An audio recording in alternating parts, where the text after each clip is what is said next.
Jangan pernah kita itu iri hati. Pemakaian Tuhan itu indah dan beda setiap orang.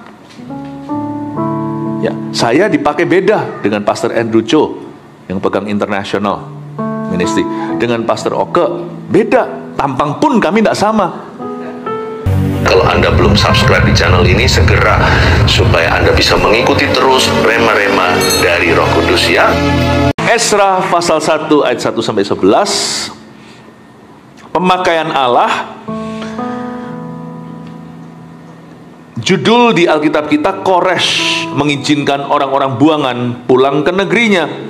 Ayat 1, pada tahun pertama zaman Koresh, raja negeri Persia, Tuhan menggerakkan hati Koresh, raja Persia itu, untuk menggenapkan firman yang diucapkan oleh Yeremia, sehingga disiarkan di seluruh kerajaan Koresh secara lisan dan tulisan pengumuman ini. Beginilah perintah Koresh, raja Persia. Segala kerajaan di bumi telah dikaruniakan kepadaku oleh Tuhan Allah semesta langit.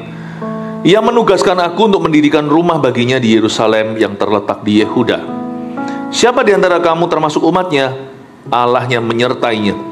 Biarlah ia berangkat pulang ke Yerusalem yang terletak di Yehuda dan mendirikan rumah Tuhan Allah Israel, yakni Allah yang diam di Yerusalem. Dan setiap orang yang tertinggal dimanapun ia ada sebagai pendatang harus disokong oleh penduduk setempat dengan perak dan emas, harta benda dan ternak, di samping persembahan sukarela bagi rumah Allah yang ada di Yerusalem. 4 ayat dulu, saya bahas ayat per ayat. Pemakaian Allah. Ini adalah kitab Esra. Yang nulis kitab Esra ya Bapak Esra. Siapakah Bapak Esra? Esra adalah seorang pendeta di Perjanjian Lama. Dia membangun worship umat Allah. Lain kata Nehemia. Nehemia itu seorang politikus. Sebenarnya dia awalnya di FNB. Tapi habis itu dia bangun tembok. Jadi Tuhan itu heran sekali. Orang berkecimpung di food and beverage, soal makanan, minuman. Sekolahnya mungkin hospitality, atau bahkan sekolah untuk jadi chef. Tapi nanti dia dekatnya sama pejabat. Lalu ujung-ujungnya jadi seorang kontraktor yang membangun tembok Yerusalem. Tuhan itu ya, jangan pernah kau kotak-kotakkan pemakaian Allah. Anak-anak muda, saya kasih bocoran. Tahun depan itu Year of Victory and International Blessing. Kalau yang mau kuliah pas sekarang lagi mau lulusan SMA, jangan main aman. Kecuali memang mau ngambil ekonomi, manajemen, memang itu bidangmu. Kalau enggak, jangan ikut-ikutan. Ambil sesuatu, persiapkan diri, karena Tuhan mau memakaimu secara luar biasa. Dan Indonesia nanti akan variatif pemakaian Allah. Jangan pernah kita itu merasa, aku sekolah ini, lalu kita tertutup untuk itu. Kalau Allah memakai kita gimana? Saya sekolah teologi ya. Saya sekolah untuk jadi seorang pendeta. Tapi hari ini Tuhan kasih saya kemampuan dalam talenta-talenta lain, termasuk seni, termasuk literatur, menulis. Saya dulu bukan sekolah fakultas Inggris, tapi saya bisa tulis. Terbukalah untuk pemakaian Tuhan yang baru dalam kehidupanmu. Tapi juga jangan jadi orang yang bahasa Inggrisnya Jack of all trades but master of none. Bisa semua, tapi ecek-ecek kaki aja, nggak bisa sungguhan berenang. Setiap gaya tidak dia kuasai, cuman bisa-bisaan. Jangan gitu juga. Tekuni. Tekun tuh selalu mulai dengan 2 roti 5 ikan, betul? Bukan 5 roti 2 ikan. Selalu mulai dengan detil. Kita harus spesifikasi. Tapi nanti Tuhan bisa lebarkan kemampuan kita. Bermula dengan 1 kota, 1 talenta, 2, 5. Tuhan nanti kasih kita 10 kota. Pemakaian Allah itu ujungnya tidak kelihatan, asal kita taat saja, asal kita setia. Tapi selalu mulai dengan sesuatu. Ini Esra contoh yang indah. Ini orang luar biasa. Dia ini seorang pengkhotbah, seorang hamba Tuhan, tapi dia datang ya, membangun kembali bait suci. Hebat ini orang. Esra adalah penulis 1 dan 2 Tawarik juga. Kasih sedikit background. Esra juga yang menulis kitab Esra dan Nehemia, koleganya Nehemia. Esra juga seorang editor Perjanjian Lama. Jadi yang merangkum Perjanjian Lama, Kejadian sampai sampai di zamannya itu Ezra. Jadi Ezra ini termasuk orang-orang di penutupan perjanjian lama, sebelum nanti akhirnya masuk ke perjanjian baru, dimulai dengan Yohanes Pembaptis. Dan Ezra ini seorang pemimpin migrasinya Yahudi. Orang-orang Yahudi itu kan terpencar-pencar ya kan, karena Babilonia kan ditangkap mereka lalu dibuang-buang. Itu sama Ezra dikumpulin, dan batch by batch per gelombang itu orang pada berdatangan dari zaman Zerubabel, Ezra, Nehemia, itu bergelombang. Jadi dia ini yang memimpin gerakan Hwejia kembali pulang. Ini Ezra. Tapi Ezra ini cerita tentang seorang raja namanya Koresh, bukan orang Yahudi. Ternyata dipakai oleh Allah secara luar biasa dan sudah dinubuatkan sejak zaman Yesaya, Nabi Yesaya, ratusan tahun bahkan sebelum Raja Koresh orang Persia ini dilahirkan. Kita harus yakin dulu bahwa hidup kita ini sudah dinubuatkan sebelum kita dilahirkan, sekalipun nama kita nggak tertulis di kitab Yesaya, seperti Koresh atau bahasa Inggrisnya Cyrus. Tapi kita harus tahu bahwa kita ini sudah dipilih sebelum dunia dijadikan. Loh, berarti Pastor Philip kalau gitu orang yang nggak kenal Tuhan kan salah Tuhan. Berarti Tuhan tidak pilih mereka untuk diselamatkan. Jangan tarik terlalu panjang. Jangan lemparkan ke Yang Maha Kuasa kalau itu adalah keputusan hatimu. Tetap kita harus mengambil keputusan yang benar. Tapi kalau kita hari ini dipakainya, diberi kesempatan, mulailah curiga yang baik tentang Tuhan. Mungkinkah memang Tuhan sudah memilih aku? Supaya kita nggak gaya, aku dipakai Tuhan kenapa? Karena saya fasilida, karena tampang saya, karena koneksi. Bukan, karena Allah memilihmu. Amin Bapak Ibu. Allah sudah memilih Anda. Raja Koresh ini orang Persia, bukan orang Yahudi, bukan orang Israel. Tapi dia ratusan tahun itu ada tuh di kitab Yesaya, kalau Anda buka itu Cyrus, Koresh. Ya, dia sudah dinubuatkan ratusan tahun sebelum dia dilahirkan. Nah, sekarang saya tunjukkan. Ketika seorang Ezra, seorang Yahudi yang dipakai oleh Allah, menulis tentang seorang Yahudi yang dipakai oleh Allah pula, ini indah. Orang yang dipakai Tuhan itu sesama mereka, sama-sama tidak akan saling menjatuhkan. Gak akan ada rasa saingan. Ezra tidak merasa tidak aman.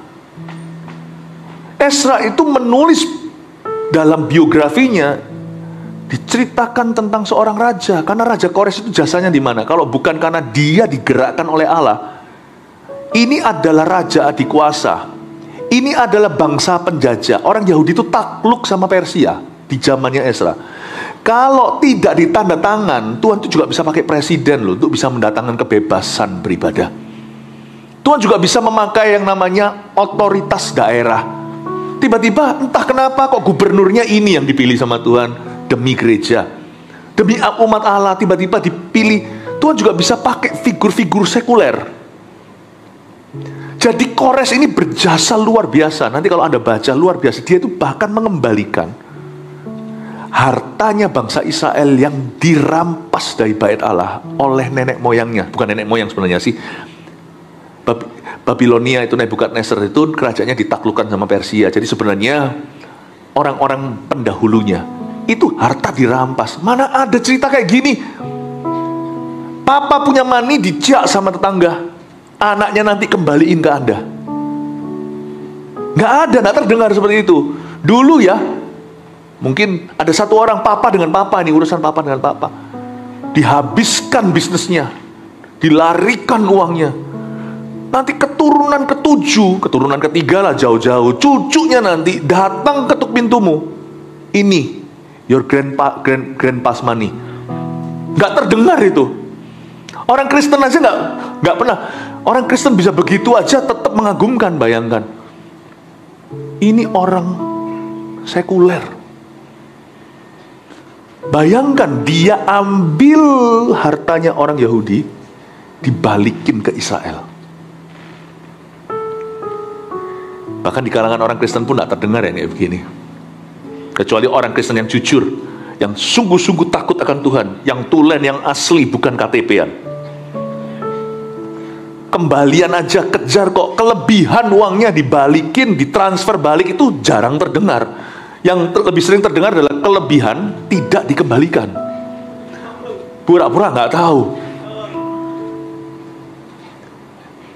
Tapi ini orang sekuler, makanya Raja Kores ini luar biasa. Makanya Ezra menulis cerita tentang Raja Kores. Orang dipakai Tuhan, tulis tentang orang yang dipakai oleh Tuhan. Senang sekali. Saya dorong Anda, kalau Anda merasa dipakai Tuhan, kalau memang sungguhan, Anda tidak akan iri terhadap orang lain yang dipakainya juga. Makanya itu tidak perlulah sesama orang Kristen saling menjatuhkan, sesama hamba Tuhan dengan gereja lain. Makanya puji Tuhan di gereja kita kan tidak pernah jelek-jelekkan. Ya, jadi mari kita sama-sama mawas diri soal ini. Saya pernah menulis bukunya Pastor Kwok-Chien, Pastor Thomas Budianto yang sekarang pegang Sulawesi, Ambon, Papua. Itu loh judulnya 180 derajat di Pustaka Raja Wali, Anda bisa beli. Itu saya tulis. Meskipun beliau ada di bawah kepemimpinan saya, tapi waktu saya menulis itu saya bangga. Ini orang luar biasa loh hari ini, kalau Anda tahu pelayanannya. Berasal dari seorang yang pakai narkoba, bahkan mengedarkan, sekarang menjadi hamba Tuhan. Saya tuliskan. Saya pernah tulis bukunya, biografinya Profesor Dr. Erwin. Saya tuliskan. Pastor Yusuf Sutanto saya tuliskan biografinya. Saya tuliskan bukunya seorang oma-oma pengusaha. Saya tuliskan itu loh, tentang bagaimana dia membangun seorang ibu rumah tangga, membangun usahanya supaya demi menginspirasi orang lain jangan merasa kelas kedua dalam pemakaian Allah. You know, dalam pengalaman saya waktu menuliskan dan mempublikasikan hidup orang lain, saya merasa lebih puas daripada menuliskan buku sendiri. By the way, buku saya sendiri biografi itu bukan saya yang nulis, itu ada penulisnya, bukan autobiografi. Kalau Anda lihat tulisan di toko buku autobiografi, itu yang nulis dia sendiri. Kalau biografi itu orang lain yang nulis. Buku saya itu biografi Before 30, itu ditulis oleh orang lain. Yang saya tulis sendiri, buku murni itu saya tulis sendiri, Holy Spirit My Best Friend. Itu kan saya tulis about my best friend.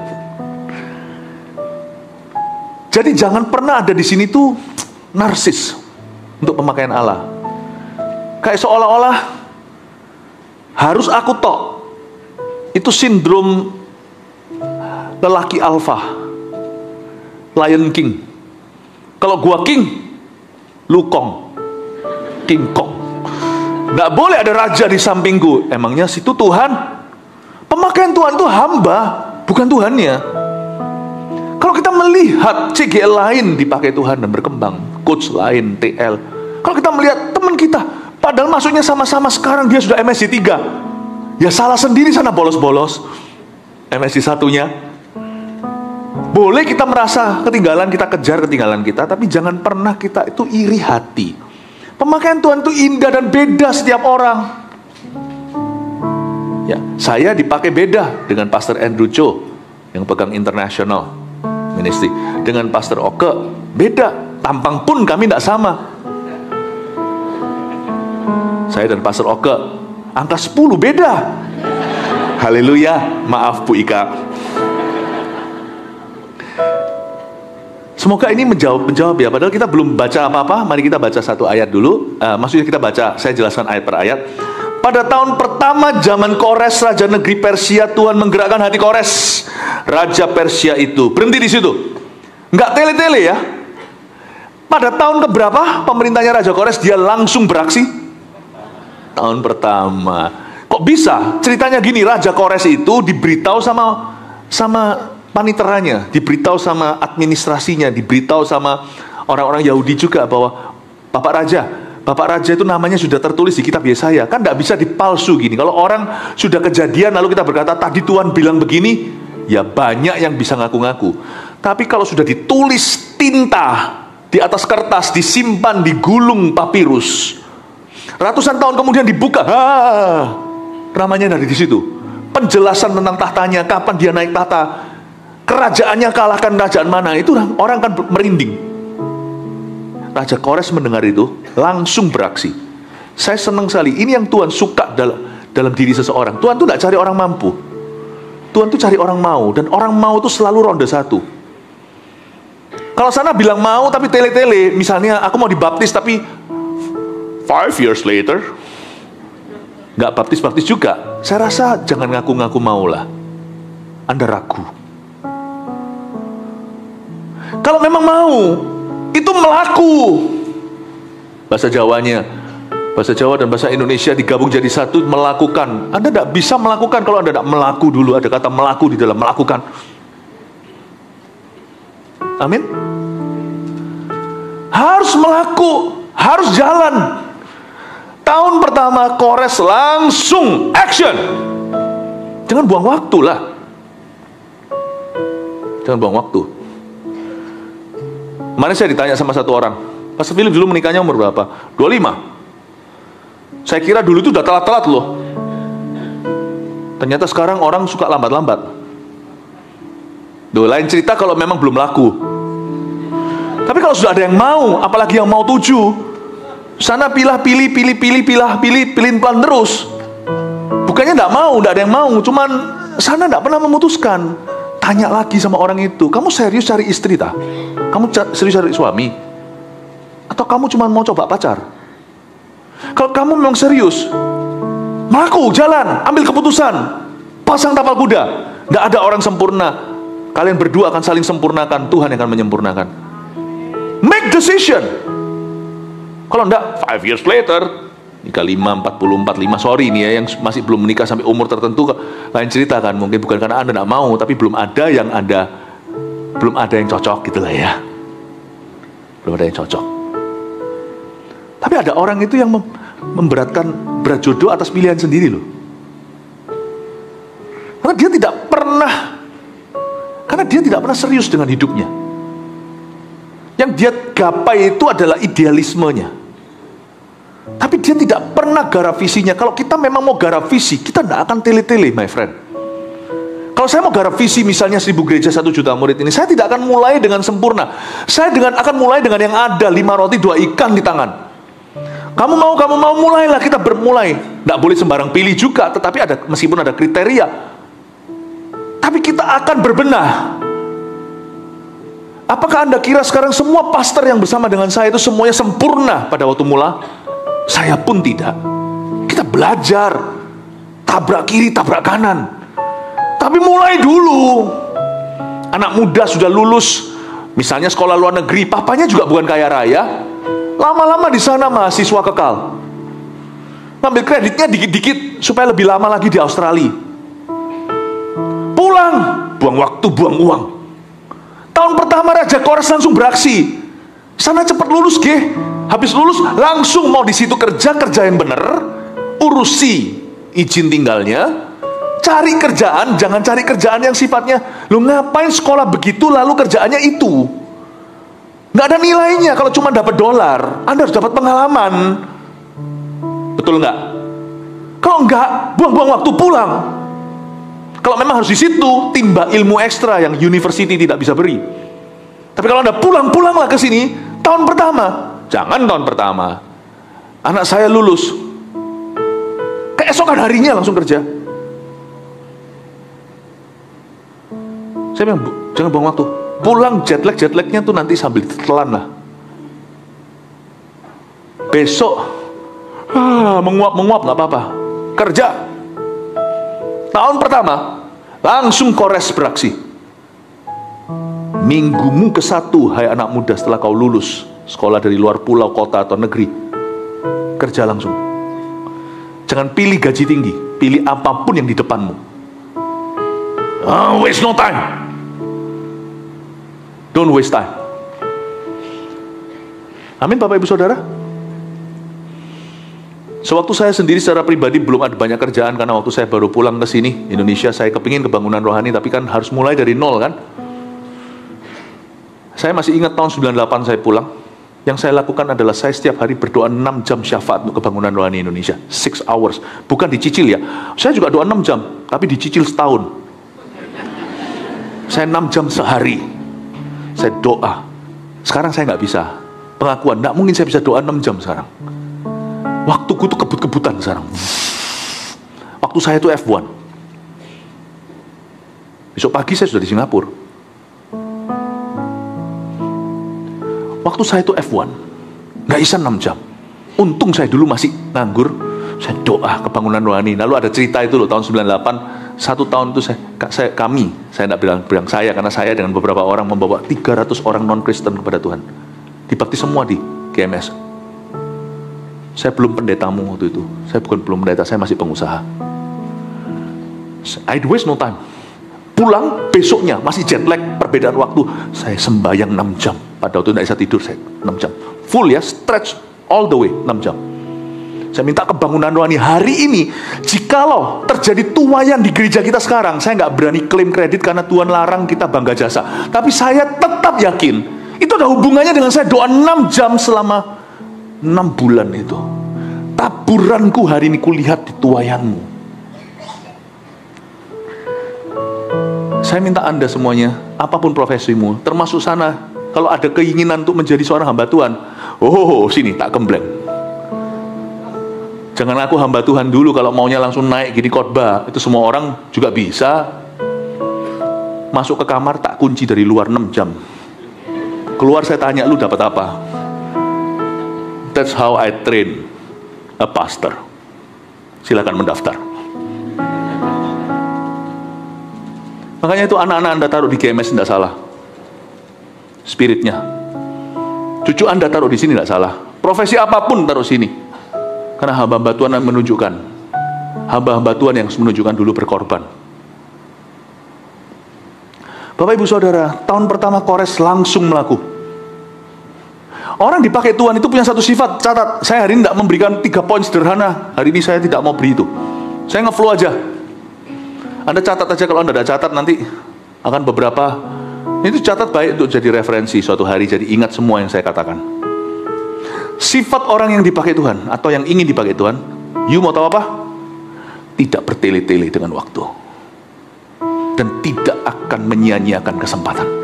Itu sifat orang dipakai Tuhan. Tuhan tidak cari orang yang mampu, yang sempurna. Tuhan cari orang yang punya sifat ini aja. Ini sifat adalah sifat pemakaian Allah sebesar biji sesawinya.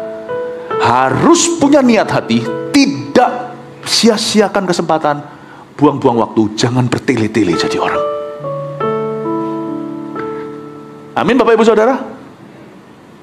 Saya dorong Anda belajar seperti Ezra, belajar seperti Kores. Orang yang ketika mendengar namanya disebut, langsung berkata, ini aku, utuslah aku. Dan langsung melakukannya. Tahun ke-1, langsung Tuhan menggerakkan hatinya. Ulang lagi ayat pertama. Pada tahun pertama zaman Kores, Raja negeri Persia, Tuhan menggerakkan hati Kores, Raja Persia itu untuk mengenapkan firman yang diucapkan oleh Yeremia. Sehingga disiarkan di seluruh kerajaan Kores secara lisan dan tulisan pengumuman ini. Raja Kores waktu mendengarkan firman yang, Yesaya, saya salah ngomong tadi. Saya ralat. Yeremia. Yesaya. Tadi saya bilang Yesaya ya. Iya, sound systemnya mungkin yang bermasalah. Mengenapkan firman yang diucapkan oleh Yeremia, sehingga disiarkan di seluruh kerajaan Kores secara lisan dan tulisan pengumuman ini. Beginilah perintah Kores, Raja Persia, segala kerajaan di bumi telah dikaruniakan kepadaku oleh Tuhan semesta langit. Ia menugaskan aku untuk mendirikan rumah baginya di Yerusalem yang terletak di Yehuda. Stop di sana ayat 2. Ia menugaskan aku. Ini perspektif yang betul tentang hidup. Kalau kita mau dipakai oleh Tuhan, kita tidak boleh bermegah. Kalau kita dipakai oleh Tuhan, kita harus bisa bilang begini setelah nanti kita dipakainya. Aku hanyalah hamba yang tidak berguna, yang melakukan tugas yang diembankan tuannya. Ini pengajaran di Perjanjian Baru. Yesus berkata, hendaknya seorang hamba selalu ngomong begitu at the end setiap kali kalau dia dipakai oleh Tuhan, oleh tuannya. Perspektif yang betul tentang pemakaian Allah adalah apapun talenta di tanganmu, kelebihanmu, kekuatanmu, apapun juga resources, sumber daya yang Allah percayakan, itu semuanya harus dipandang dari kacamata penugasan. Hidup kita itu tidak pernah punya SHM, surat hak milik, tidak pernah. Hidup kita itu hanya HGB, hak guna bangunan. Kita itu dikasih Tuhan suatu kepercayaan berjangka panjang dengan isi semua satu paket talenta, kemampuan, kelebihan. Dan kita harus melihatnya, tempat ini harus kukelola. Tempat ini tiada lain bukanlah sebuah properti. Properti itu ialah hidupmu. Kita harus mengelolanya.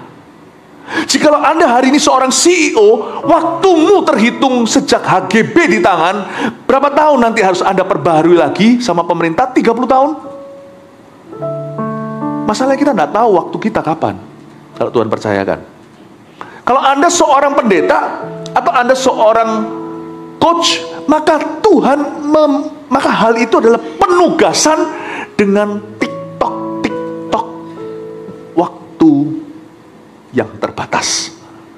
Akan ada countdown-nya. Kalau Anda parenting sebagai papa dan mama, ayah dan ibu, itu ada countdown-nya. Sekalipun serasa anakmu milikmu selama-lamanya, kita tidak menyadari itu titipan. Saya buktikan, nanti waktu anak di umur sekian sampai umur 5, lengketnya nanti anak waktu mulai menginjak remaja, Anda mulai merasakan kalau Anda tidak bangun jalan tolnya, susah waktu itu komunikasinya. Setelah anak di usia tertentu, rasanya itu forever in your home, tiba-tiba menikah, situasi itu berubah. Lihat ya, fase anak itu cepat sekali bergulir dan berubah. Dari sana Anda tahu bahwa kalau Anda orang tua, Anda cuma punya hak guna bangunan atas hidup mereka. Anda harus bangun hidup mereka di setiap fase kanak-kanak mereka. Kalau tidak, terlambat lewat. Jadi kita tahu bahwa semua yang kita miliki itu penugasan dan hanya guna bangunan. Ini saya sempat tegur ada seorang hamba Tuhan, 2 sebenarnya, seperti saya seperti ini, senior pastor tapi bukan di dalam negeri. Beliau juga masih berusia muda-muda. Lalu saya beritahu sama dia, ayo, aku sudah tidak bisa bantu kamu seperti dulu, karena sekarang saya sibuk sekali dengan ministry yang Tuhan embankan. GMS membutuhkan saya tidak bisa fokus keluar negeri untuk urusan-urusan kalian lagi. Cukup yang sudah saya ajari zaman-zaman dulu itu. Cepet ya, saya kasih tabikan salaman, selamat untuk tugas Anda. Saya tidak lama yang lalu berikan masukan. What have you done? 5 tahun, 7 tahun sebagai gembala senior, you haven't built anything.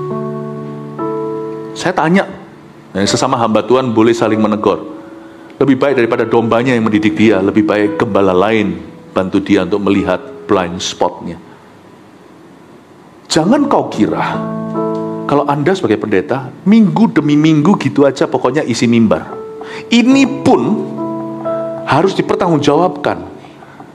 Sedangkan seorang PT aja, personal trainer di gym aja, harus tahu kapan bangun upper body-nya, kapan bangun kakinya, kapan bangun ini, lalu kembali lagi bangun ke situ, tapi diselang-seling supaya nanti ototnya tidak jenuh. Betul ya? Anda itu mau program membesarkan, atau mau yang pecah-pecah, atau cuman sekedar supaya kenceng aja dan supaya langsing? Kalau mau yang langsing, jangan nambah beratnya, nanti tambah besar. Tapi kalau mau yang langsing tapi seret, katanya gini ya, ini saya dengar-dengar, saya bukan PT, saya nggak ngerti.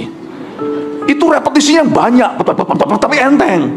Oh gitu ya. Iya, itu harus tahu dulu, ini apa, itu apa. Engkoh itu satu, itu masalah lututnya, jadi harus dikencengin otot paha. Yang sebelah sana itu taci, itu mau langsing. Jangan kau jadikan Arnold suasana seger. Yang sana situ, bapak situ, oh dia itu mau gede-gedean, mau segede-gede mungkin, mau agak besar gitu. Beda. Tapi prinsipnya sama, fondasinya atas bawah dibangun. Tapi gimana? Lalu nanti diselang-seling supaya jangan jenuh, supaya nanti itu ototnya itu berkembang.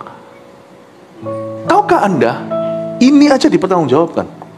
Kita tidak main gereja-gerejaan.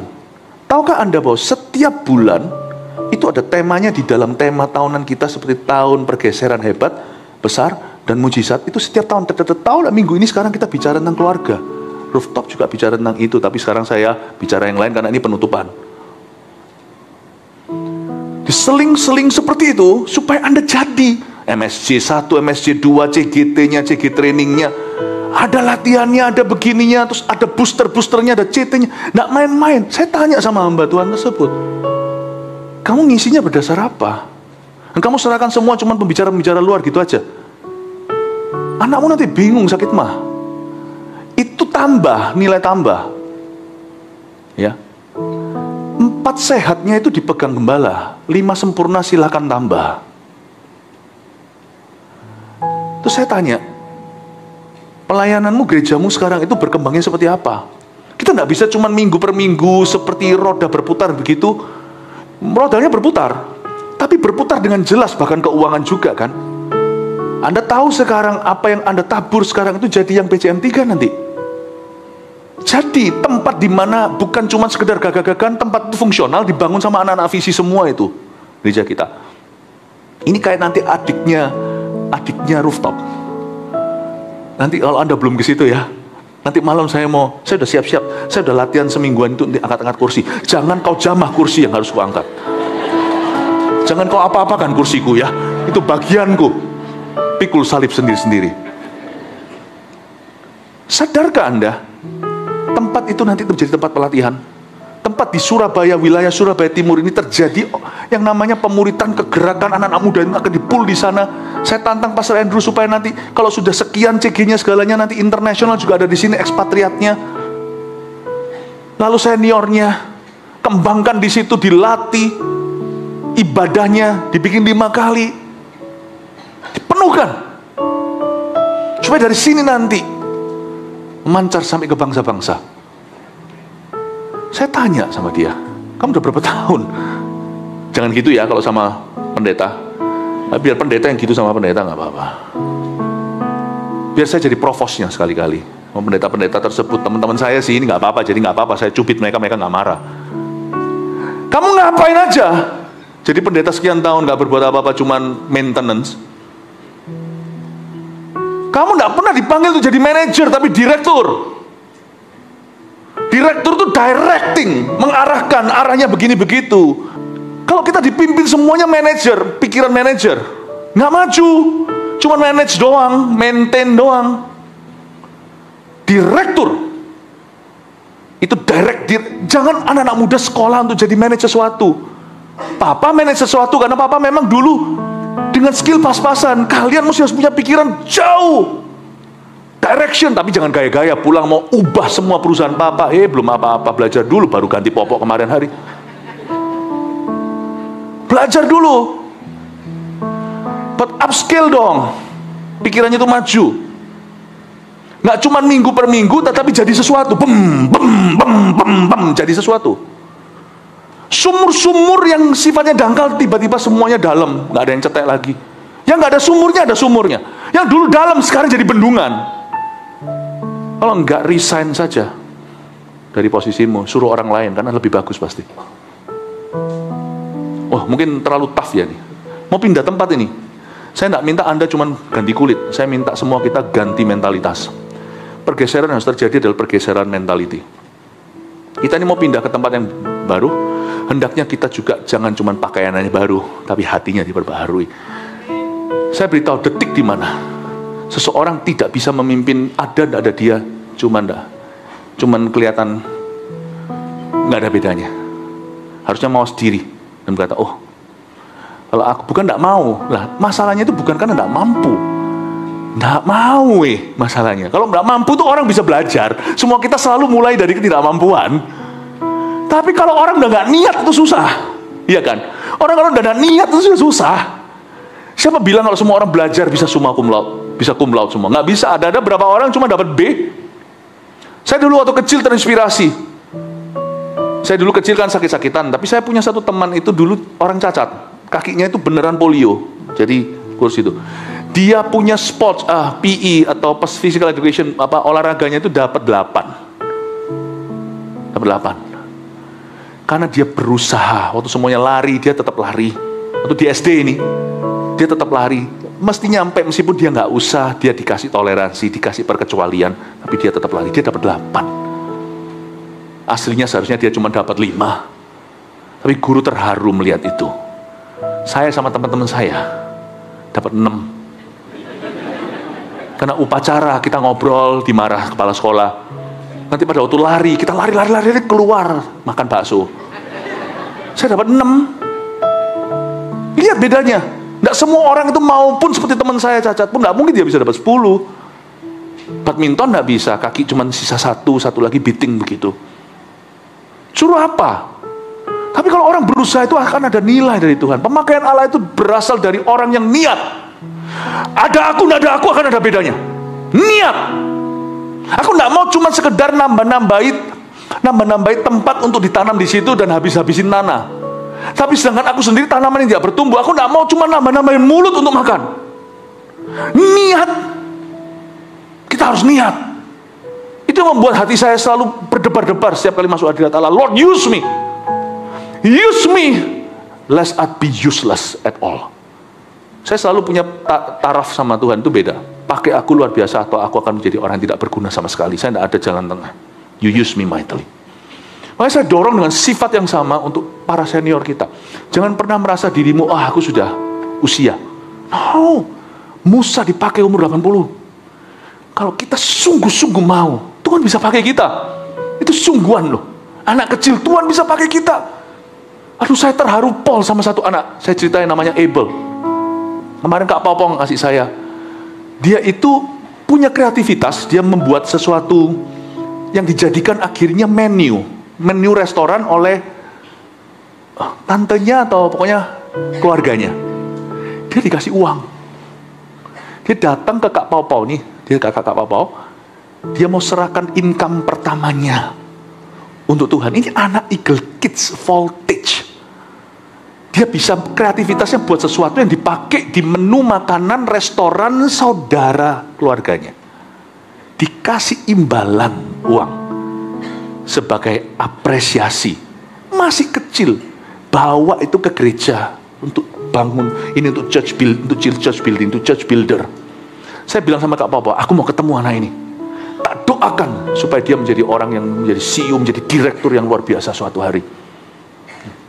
Saya berkata, mentalitasnya sudah betul. Dia tidak mau jadi biasa. Orang-orang semuanya nge-game misalnya. Dia mau ciptakan sesuatu. Dan setelah itu dia kasih kemuliaan untuk Tuhan. I love this spirit. Saya harap nanti anak-anak kita di GMS Surabaya Timur tempat baru ini semuanya seperti Abel. Orang-orang yang beda. Haleluya. Saya ini hari ini tuh ngomong tentang pemakaian Allah itu saya sudah takut-takut loh. Saya takut-takut nanti tangganya ketinggian. Ini kayak seorang penyanyi tiba-tiba sudah ahli seperti Andrea Bocelli apa itu namanya? Lagunya langsung, wah, langsung tinggi. Semua orang nggak bisa ngikuti. Saya dalam hati, aku ngomong pemakaian Allah mending nggak ngomong sama sekali. Kalau sekali saya bunyi, saya radikal soalnya soal pemakaian Tuhan. Ini mungkin beberapa jemaat mungkin merasa, aduh terlalu sulit untuk mengikuti itu. Aduh, iya ndak. Roh Kudus berkata, khotbahkan. Supaya mereka tidak melihat ke bumi terus. Oke. Loh, mendunia, membumi itu perlu. Tapi kalau lihat ke bumi, Anda tidak kemana-mana. Jangan targetkan bulan, nanti cuma makan terang bulan. Targetkan itu selalu matahari. Paling kita nggak nyampe ke situ, berhentinya di bulan doang. Neil Armstrong. Beritahu mereka, arahkan matamu, kata Kolose, kepada Tuhan di tempat maha tinggi. Dia yang bertata di samping Allah Bapa. Mungkin hidupmu akan terangkat dari situ. Hidupmu juga akan terupgrade di dalam visimu. Baik Tuhan. Semoga ini tidak shock buat Anda ya. Kok standarnya tinggi banget? Kok standarnya seperti itu? Kok pemakaian Tuhan tidak bertele-tele gini gitu? Aduh. Ada juga beberapa di antara Anda, saya ini kira-kira bisa dengar nih suara hatimu. Ada juga berkata, aduh tahu gini mestinya anakku denger ini ya. Dia males-malesan nih. Ada beberapa yang ingat orang lain yang harusnya dengar. Ada beberapa orang yang tersinggung dan berkata, aduh, aku ini cuma mau datang, awalnya datang bergabung di GMS ini kan cuma sekedar mau ibadah. Kok ditantang-tantang segala? Disuruh maju, disuruh berbuah, suruh CG, suruh MSC, suruh memberitakan Injil, menangkan jiwa, suruh sungguh-sungguh dalam kerja. Aku datang kan cuma mau ibadah. Setiap orang itu kan datang ke gereja beda-beda maksud hatinya. Kalau ngikuti maksud hati semua orang, gereja kita kan jadi gaduh-gaduh. This church exists for God's glory in your life.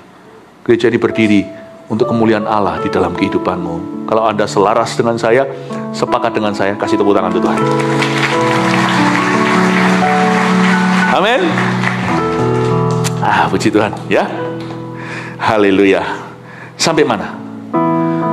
Nyampaikan firman juga sama. Kalau kita mau nyampaikan firman di dalam CG, siapa di sini CGL? Angkat tangan. CGL? Bukan di dalam fasilitanya, Pak. Latihan-latihan nggak apa-apa. Ya. Nyampaikan firman itu kita harus persiapan yang baik karena kita memberi makan umat Tuhan. Awal-awal saya waktu memberitakan firman, latihan-latihan di depan kaca sampai saya muak sama wajah saya sendiri.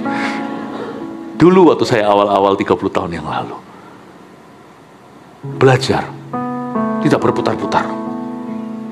Siapkan dengan baik materimu, supaya gampang dicerna. Supaya protein semua, tidak tidak juga isi dengan hal-hal yang kayaknya, saya belajar untuk punya standar yang tinggi atas hidup saya, tapi saya belajar untuk bermurah hati. Bahkan bermurah hati kepada orang lain. Terapkan itu. Supaya waktu kita menyampaikan, kalau kita pelayanan, kita memberikan yang excellent, nothing less, tidak yang berkurang dari itu. Saya kalau dalam hal memberitakan firman ya, pelayanannya, Anda tanya istri saya paling tahu. 10 kali saya memberitakan firman, khotbah, 9 kali saya merasa khotbah saya gagal. Masa Pak Saudara? Yes. Standarku terlalu tinggi terhadap diriku sendiri. Jadi kalau saya sampai mengulang kata, itu saja sudah saya anggap sebagai suatu kegagalan. Otak saya harus berputar fresh setiap ibadah. Sulit sekali. Tapi untungnya pikiran saya bukanlah kebenaran. Orang-orang tetap diberkati sekalipun saya merasa tidak bagus berkhotbah. Orang tetap dapat berkatnya. Tapi lebih baik daripada orang yang baru berkhotbah dan merasa khotbahnya bagus gitu. Nggak akan belajar apa-apa. Mari kita belajar di tahun-tahun yang akan datang. Kita berpicu dengan diri sendiri. Bahwa kita harus punya standar yang tinggi tapi bermurah hati terhadap sesama kita. Mari kita membuat suatu takaran. Takaran yang kau pasang pada orang lain akan ditakarkan padamu. Lebih baik dibalik aja, takarkan padamu dulu supaya Anda bisa bermurah hati dengan orang lain dan belajar dari kesalahanmu. Beritahu pada orang lain gimana mereka bisa jadi lebih baik dari dirimu. Mari kita sama-sama memicu demikian rupa untuk maju di dalam iman. Dan saya belajar untuk punya standar yang berbeda. Tidak mudah puas dengan diri sendiri. Orang-orang dipakai Tuhan satu tadi yang saya beritahukan, orangnya tidak bertele-tele. Selain itu apalagi sifat orang yang mau dipakai Tuhan atau yang dipakai Tuhan sungguhan? Tidak gampang puas diri. Tidak bertele-tele itu satu. Tidak gampang puas itu dua. Saya dorong Anda untuk jangan merasa, ya sudah, aku mau Kristen cuma begini-begini. No, we must do something.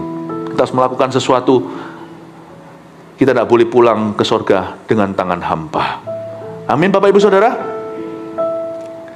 Lihat ayat 3. Siapa di antara kamu termasuk umatnya, Allahnya menyertainya, biarlah ia berangkat pulang ke Yerusalem yang terletak di Yehuda dan mendirikan rumah Tuhan Allah Israel, yakni Allah yang diam di Yerusalem. Ini yang saya maksudkan ayat 3. Di sana sudah dibuka cek kosong oleh Koresh. Dia berkata, siapa di antara kamu yang termasuk orang Israel, maksudnya umatnya di sini umat pilihan, Allah akan menyertai dia. Nanti ada dua tipe orang kalau kita baca di Esra Nehemia. Ada orang yang pergi nurut sama Koresh dan catch the momentum, tidak sia-siakan kesempatan. Ini kesempatan kita pulang. By the way, mereka sudah 70 tahun di Babilonia. Boleh kata mereka sudah lupa tanah kelahirannya. Beberapa sudah generasi kesekian. Tapi mereka masih ada rootnya, masih ada akar. Orang Yahudi itu sangat kental tradisi. Jadi sampai sekarang turun-temurun pun mereka itu masih tetap memelihara kebudayaannya. Karena itu waktu mereka disuruh pulang, itu masih fresh in their heart. Cinta akan tanah airnya. Tapi cuma ada dua tipe orang. Yang satu meresponi langsung ya. Yang satu lagi nggak mau. Jadi lihat ini. Yang tidak mau itu adalah orang-orang yang di zona nyaman, karena mereka sudah ada Wall Street lah di sana yang bikin Wall Street kan orang-orang Jews sekian berapa ratus tahun lalu.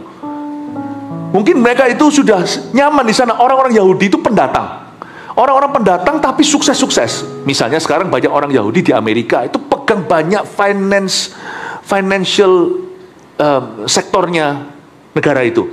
Jadi mereka itu sukses. Nah, waktu mereka diberitahu, ayo balik, ini kehendak Allah, tertulis di Yeremia, kamu 70 tahun dalam pembuangan, setelah itu kalian harus kembali ke tanah air. Mereka tidak kembali. Sebagian besar mereka tidak kembali. Mereka tetap di situ. Karena mereka rasa puas dengan money, dengan sukses pribadi. Mereka juga merasa, nggak apa-apa, aku tidak mau lebih. Aku tidak kepingin dipakai Tuhan lebih, asal hidupku diberkati. Sedangkan tipe Yahudi satunya lagi, kalau Anda baca nanti kebaktian berikutnya saya akan bacakan, silsilah daftar orang-orang yang pulang. Siapa, keluarganya, puak-puaknya itu pulang itu nggak sebanyak orang-orang yang tinggal. Ini orang-orang yang dicatat oleh Alkitab sebagai orang-orang yang dipakai oleh Tuhan. Ini orang-orang nggak puas. Aku nggak puas hanya diberkati, karena aku tahu suatu hari aku akan mati. Aku harus punya nilai, hidupku harus berdampak kekal. Jadi orang-orang yang merasa, aku datang ke gereja itu bukan hanya untuk beribadah. Aku ingin supaya menemukan pemakaian Allah atas kehidupanku, bukan hanya sampai dalam program gereja, tapi hidupku akan dipakai Tuhan karenanya. Aku ingin itu, aku rindu itu. Tapi ada orang yang datang dan berkata, aku cuma mau diberkati, aku datang cuma mau belajar, berkati, lihat pembicara. Pembicara, nanti ada pembicara bagus di gereja mana ya saya akan pindah ke situ. Nanti lain kali kalau di sini aku akan ke sini. Jadi seperti itu. Dua tipe orang Yahudi. Tapi orang yang mau dipakai Tuhan itulah yang berbeda. Itu yang ditulis di Esra 2. Itu orang-orang yang berkata, memberikan diri dan berkata, aku tidak mau cuma diberkati, aku mau dipakai secara luar biasa oleh Allah Israel. Itu beda. Itu zaman zaman Gideon. Itu yang menyorongkan lidahnya langsung minum demi melepas dahaga, sama orang-orang yang pegang pedang satu tangannya mencedokkan air masuk ke mulut. Itulah 300 tentara Gideon yang membuat sejarah mengalahkan Midian. Yang lainnya cuman figuran. Saya tidak tahu, semua kita pasti akan mati, semua kita juga punya masalah. Kita semua punya berkat sendiri, kita semua punya problema. Tapi nanti yang membedakan di sorga adalah orang yang punya pahala dengan yang tidak. Itu bedanya di sini. Yang cuma masuk gitu doang, itu paling cuma yang cari berkat. Ya tetap mereka anak Tuhan. Tapi orang-orang yang berkata, pakailah aku Tuhan, itulah yang nanti punya mahkota di sorga. Itu ayat loh, ini bukan ide saya, ini firman Tuhan. Apakah implikasi punya mahkota? I don't know. Tapi Tuhan pasti membuat perbedaan. Itu aja. Orang-orang yang dipakai Tuhan tidak akan puas dengan berkat, tidak akan puas cuma dengan nyaman, tidak puas.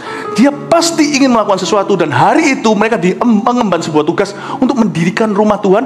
Rumah Tuhan yang dibangun sama Esra itu nanti sekian ratus tahun kemudian, hampir 500-an, di tempat itu anak Allah berjalan dan mengajar dan menyembuhkan. Yesus Kristus namanya. Mereka nggak mimpi, orang-orang yang nggak mau pulang dari Babel, mereka kehilangan kesempatan berpartisipasi untuk membangun sebuah bait, sebuah gedung yang nanti anak Allah yang hidup akan membersihkannya dari penyamun dan pedagang-pedagang, penukar-penukar uang. Itu nanti kan direnovasi sama Herodes, ditambahilah wing-wingnya. Tapi itu lokasi dan tempat dan gedungnya sama yang dibangun di zaman Esra. Anda akan terkejut suatu hari waktu di sorga noleh ke belakang. Harusnya hidupmu tuh gini partisipasinya.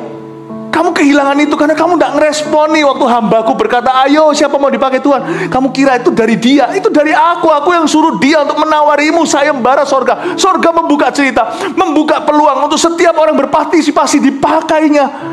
Kamu diem aja karena kamu hanya mau tinggal di zona nyamanmu. Harusnya kamu tuh begini loh. Kita banyak orang nanti di gerbang sorga itu nangis dan berkata, Tuhan kasih aku kesempatan hidup lagi. Tuhan berkata, bagi setiap orang hidup hanya sekali, lalu penghakiman, sudah tidak ada waktu lagi.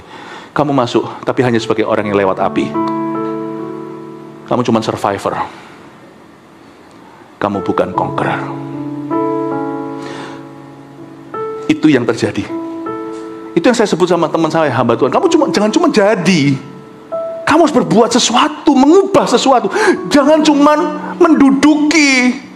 Jangan cuman posisi, kamu harus mencari fungsinya. Why you are there, guna bangunan. Kamu ada waktu, itu ada countdown-nya. Waktumu itu sedang TikTok habis. Itu suara Tuhan. Siapa tahu, mungkin di balik saya ini sebenarnya Tuhan yang ngomong sama Anda. Ini direkod, bukan oleh dokumentasi kita, direkod oleh sorga. Aku hari itu sudah beritahu sama kamu, ketuk pintumu, kamu tidak mau. Harusnya kamu bisa terlibat dalam suatu karya yang besar, anak Allah bagi bangsa-bangsa. Bukan bait suci kali ini, tapi sesuatu yang lain di perjanjian baru. Tapi kamu tidak mau. Dengan ini saya selesai, saya tidak bisa habiskan 11 ayat. Saya ceritain kalau ini dalam sejarah. Dari Ezra ini, bergulir ribuan tahun kemudian ya. 2000 tahun lalu, terus Yesus jalan di situ. Orang-orang bangsa Yahudi masih tersebar lagi. Itu bersebar berkali-kali. Nah, Yahudi tersebar sampai ke bangsa-bangsa.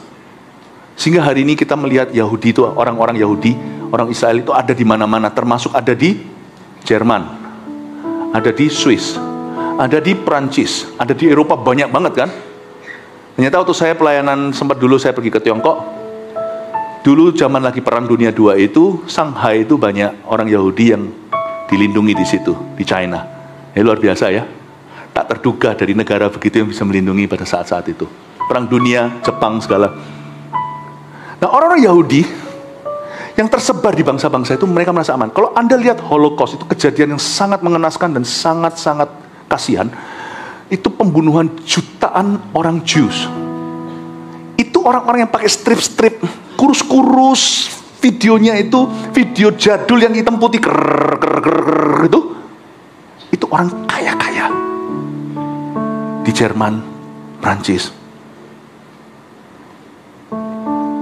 Pada saat Anda mengira Anda berada di istanamu, Anda merasa aman dan kita menolak tawaran Tuhan. Aku ingin memakaimu, nggak mau, aku diberkati aja sudah happy kok. Anda akan terkejut. Saya tidak ngomong ini mensyukuri atau mensyukurkan bahwa apa yang terjadi dengan orang-orang yang waktu Holocaust itu bukan. Tapi ternyata di Jerman tidak aman, di Prancis tidak aman. Mereka punya uang segudang segalanya, tiba-tiba Nazi datang, peduli amat sana, koneksinya segalanya, semuanya sudah begini, langsung diambil kebun anggurmu, diambil semua, dirampas semuanya, dan Anda jadi tawanan hidup-hidup, dimasukkan ke gas chamber. Mereka akan terkejut semua bahwa ternyata yang paling aman adalah dalam kehendak Allah. Ternyata yang paling aman dalam instruksi Tuhan. Ternyata yang paling aman ternyata adalah tempat yang mereka hindari setengah mati. Kalau bisa kaya di tempat lain sudah aman, ternyata mereka justru dikejar di negeri orang. Lebih aman di tanah Israel sendiri. Sekarang orang Yahudi malah mengerti, semua pada balik ke tanah airnya. Kalau Tuhan bilang, lu balik, di situ paling aman. Kalau Tuhan berkata, maukah kau kupakai, di situ keamanan. Carilah dahulu kerajaan sorga, semua ditambahkan. Barang siapa kehilangan nyawanya karena aku dan Injilku, dia akan memperolehnya. Barang siapa mempertahankannya, dia justru akan kehilangannya. Dan bangsa Yahudi belajar dari sejarah yang sangat pahit. Mereka di Perancis merasa sudah untouchable karena mereka kaya raya, sukses, kenal pejabat. Perang datang, Nazi masuk, mereka tidak aman. Tak ada satupun akan membela mereka seluruh internasional. Tapi waktu mereka diberitahu, kembalilah, ribuan tahun lalu kemudian, mereka tetap tidak balik-balik ke tanah Israel. Mereka tidak kembali. Masih ada yang lama membangkang, turun-temurun sampai Nazi tahun 1945. Dan hari ini mereka mengerti bahwa being in Israel is a safer. Saya waktu pergi ke Israel beberapa waktu yang lalu, waktu bersama dengan jemaat, saya ketemu dengan beberapa orang Israel yang pulang. Saya tanya kenapa, dia bilang this is the safest place. Orang Yahudi yang ngomong sama saya, to be for us all over the world. Saya bilang, tapi di sini perang loh. Saya pancing. Ini semua tetangga-tetangga ini semuanya kebanyakan tidak suka. Saya bilang tetap lebih aman karena itu adalah takdir Allah kami. Wow, mengerti sekarang mereka, memahami. Amin, Bapak Ibu Saudara. Apa konsepnya untuk orang Kristen? Di mana Tuhan inginkan aku dipakainya. Tempat itu adalah keamanan buatku dan buat keluargaku. 1, tidak bertele-tele. Tidak rasa puas. 2, 3. Saya nggak tahu apa. Yabes, kira-kira apa yang kau pelajari dari yang terakhir ini tentang orang Yahudi? Tempat paling aman adalah tempat pemakaian Tuhan. Amin, Bapak Ibu Saudara.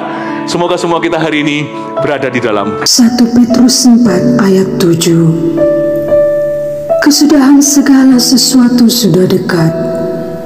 Karena itu, kuasailah dirimu dan jadilah tenang, supaya kamu dapat berdoa. Saudara yang terkasih, terima kasih telah mendengarkan firman Tuhan hari ini. Jangan lupa untuk dukung terus channel ini dengan cara subscribe, like, share, dan juga komen, agar saudara kita yang lain juga boleh terberkati. Tuhan Yesus memberkati kita.